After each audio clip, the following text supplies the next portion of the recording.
Okay, so yesterday we looked at some vapor lamps. We looked at some spectra coming from various different elements, and we saw that they had frequent light of specific frequencies that they gave off. Okay, and we also talked about why that might be, and we said that for an absorption spectra, so that's black lines across a continuous sort of rainbow spectra.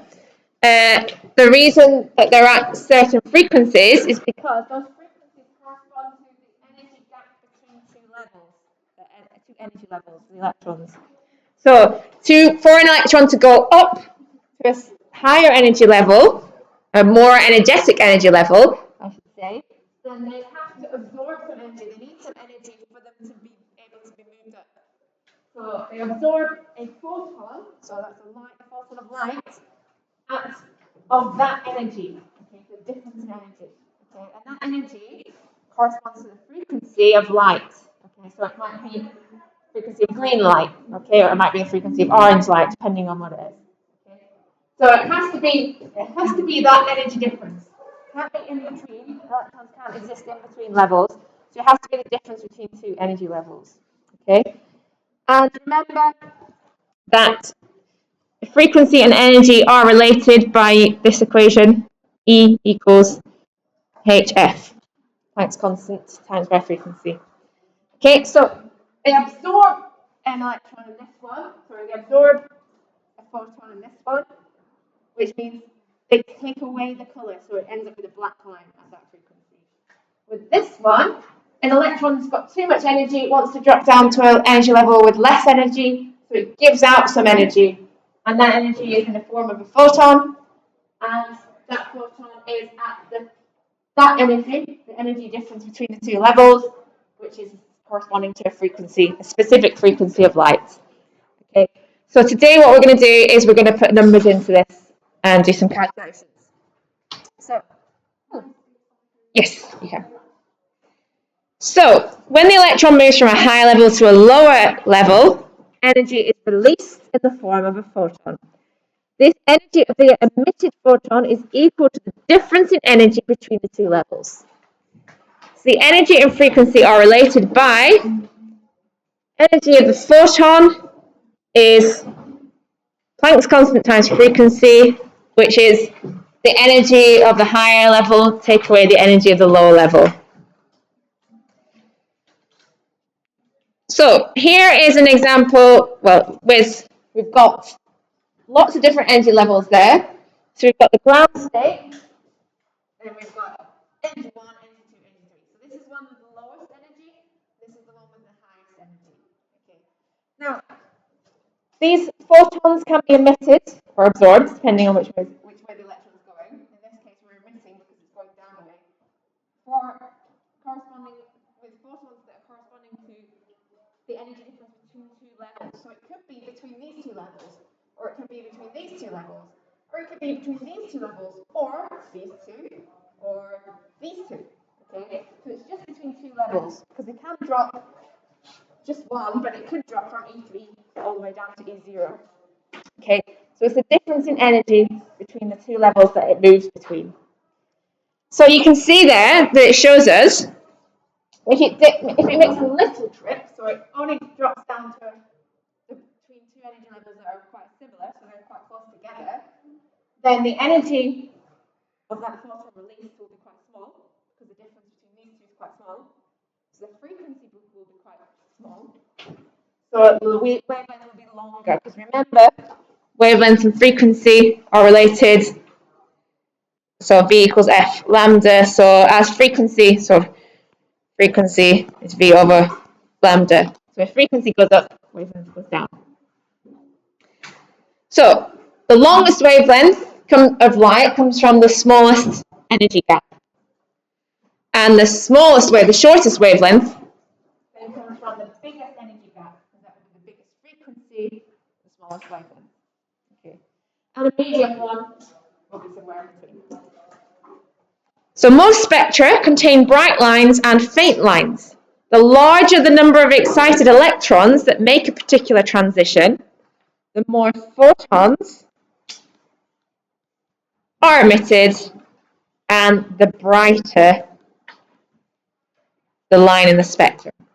So basically, one electron emits one photon. So if one electron drops down, one photon drops down. If 10 electrons drop down, 10 photons are given off. Okay. If 100 electrons drop, 100 photons given off. And we'll talk about next lesson. We'll talk about the laser, because the laser kind of works like that. Like, this is how the laser works, but we have a cascade of electrons. We've got lots and lots of electrons falling in a laser, with lots of photons given off. That's why a laser is very powerful. Okay, but we'll talk about that next lesson. Right, so how would the wavelength of a photon be calculated? Okay, so this is the type of question, this is basically the theory behind the type of questions you might get asked on this. So it's in steps, and then if you follow these steps, you can basically answer any questions here. So how would the wavelength of a photon be calculated? First of all, what we'd have to do is find the energy difference between the two levels. So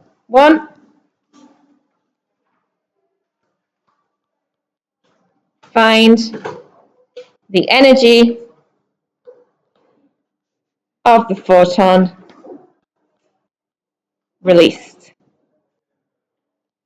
That's the energy difference. So the higher energy level, take away the lower energy level.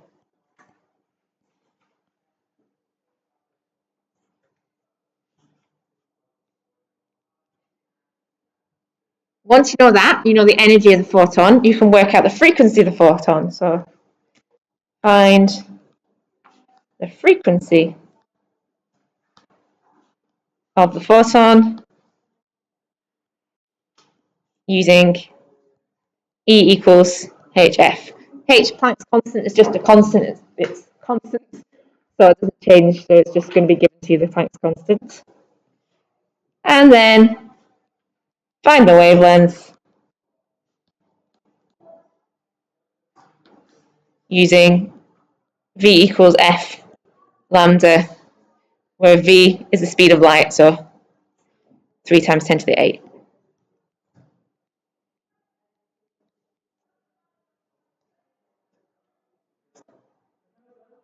And not all electrons do produce visible light. Sometimes you get sort of ultraviolet and infrared photons given off as well. But the majority do. So we're going to do some examples of these. So basically, most of the questions on this are just working through those 3 steps. It might just be the 2 steps.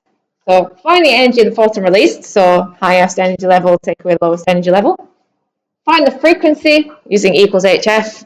And then sometimes find the wavelength using V equals F lambda. Okay.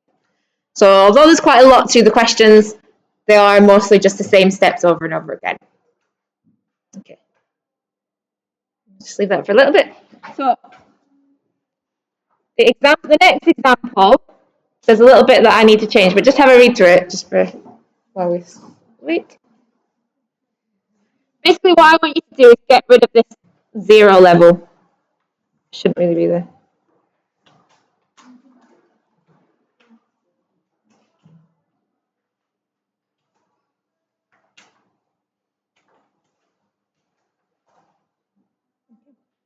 Right. So yeah, scribble out that 0 level. So we're just looking at 1, 2, 3, and 4. So the diagram below shows some of the energy levels of a mercury atom. So got 4 energy levels there. Part A says determine the number of possible spectrum lines produced by transitions between these energy levels. So this is, we need to basically know how many different transitions we could go. So we could start off with 4 to 3. That's 1. Then we could go 4 to 2 and 4 to 1. So that's 3. We could go 3 to 2, 3 to 1. That's 5. And then 2 to 1. So 6. So I always sort of start from the top and work my way down just in a sort of logical manner, but you can start from the bottom, I suppose. So it's the combinations of... They can, but bear in mind they'll be the same spectral line. They'll be the same frequency. It'll just be either dark or light. So that's basically how many combinations between levels can we get for that one. B says, calculate the frequency of light that must be absorbed to cause an electron to jump from level 1 to level 4. Okay, so from level 1 to level 4 is sort of like that. Okay, so we're looking at levels 1 and 4 there. So to find the frequency of light that must be absorbed, we need to find the energy of light that must be absorbed, first of all. So energy required to jump 1 to 4 is the highest energy level, so E4 take away E1. Remember, we've got this funny way of, for some reason someone decided that the lowest energy level would be the most negative. Okay. So we need the difference between that. So E4, the energy associated with that is minus 2.56 times 10 to the minus 19.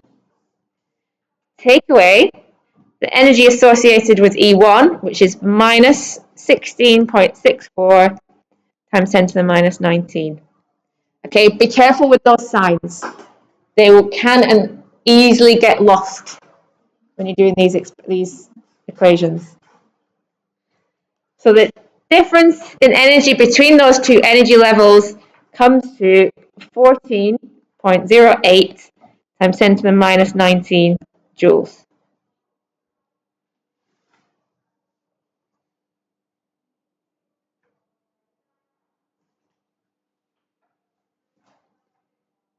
Then to find the frequency, we need to use this equation, E equals HF.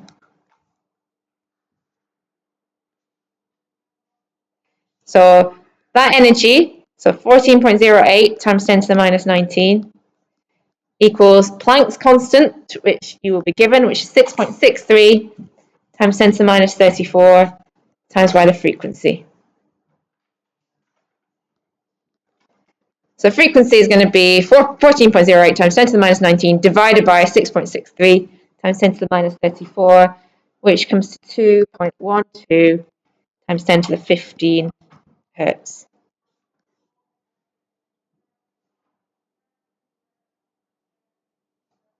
There's not a lot of room left for me, but I'll probably just have to scribble it to the side for part C. Hopefully you've got a bit more room. Okay, so you see that? Change in energy between two energy levels equals HF. We didn't have to do step 3 for that one, but we will have to do step 3 for part C.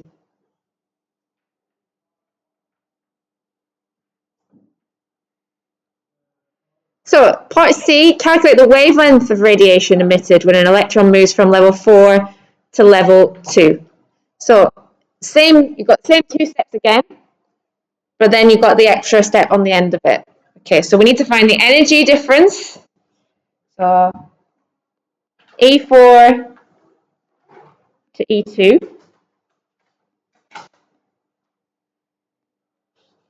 So it's going to be E4 minus E2, which is E4 is minus 2.56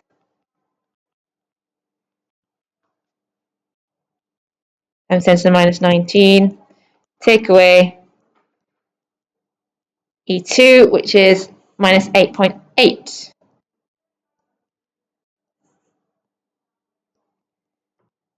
times 10 to the minus 19.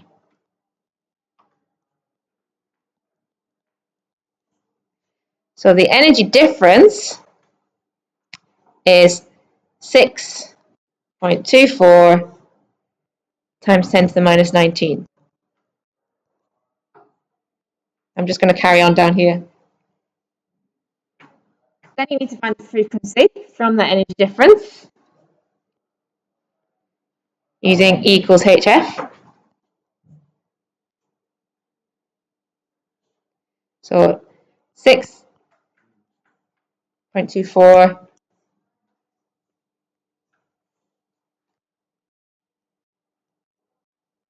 times 10 to the minus 19 equals H, 6.63 times 10 to the minus 34 times by the frequency.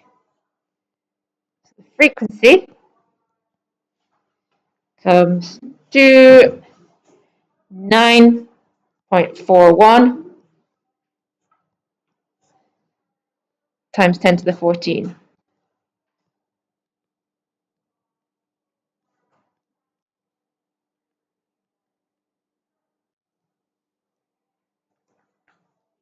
Hertz. And then you have to use V equals F lambda. There's not a lot of special. Hopefully you guys can fit to find the wavelength, where V is 3 times 10 to the 8. Frequency is what we just found out.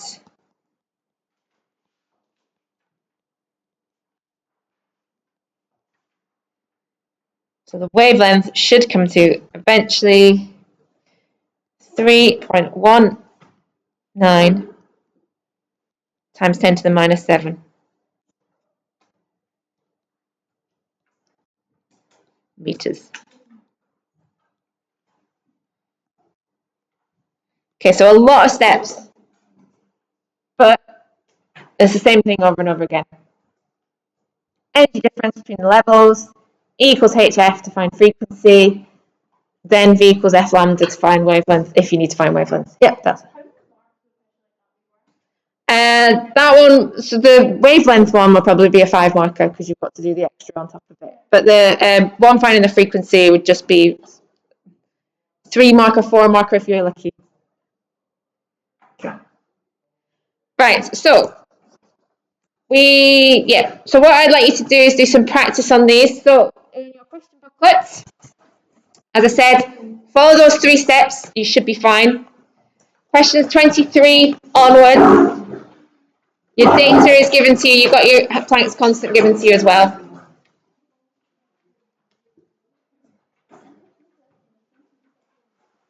Starts off relatively easy.